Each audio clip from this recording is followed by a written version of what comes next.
In my last video, I introduced narcissistic personality disorder in analogy with hermit crabs. You can think of these little hermit crabs with their borrowed shells as people who are suffering from pathological narcissism or narcissistic personality disorder. And think of these shells, these borrowed shells that they're using, as the false selves that people with narcissistic personality disorder have. But these false selves, these shells, are not all made the same, not all made from the same material, and are not all in the same good or bad condition.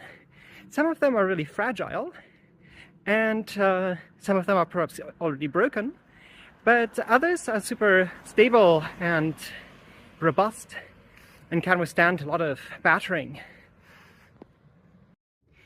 For example, one of the stabilizing features of a false self is how successful a person is in life. If someone has built a false self around being particularly good this and that, and they are actually really good at their jobs, then they can probably maintain that false self more consistently. And now compare that to someone who has not found their place in life, as it were. That person might sometimes find a little bit of work here and there that they're good at, but overall they're usually going to struggle and going to jump from one thing to another. They're going to have phases where there's nothing that they excel at particularly much, and for that person it's going to be a lot harder to maintain a consistent false self. I think that is something that a lot of people can empathize with.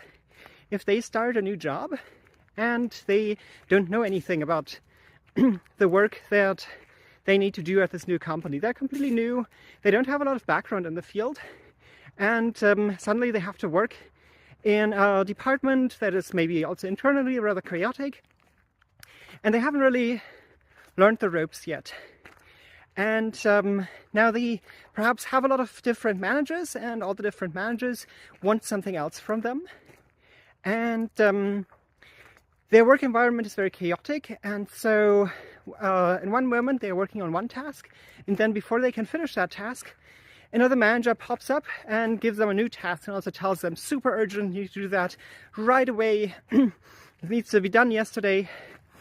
And so they jump from task to task, and usually don't really know what to do on these tasks, are usually quite confused.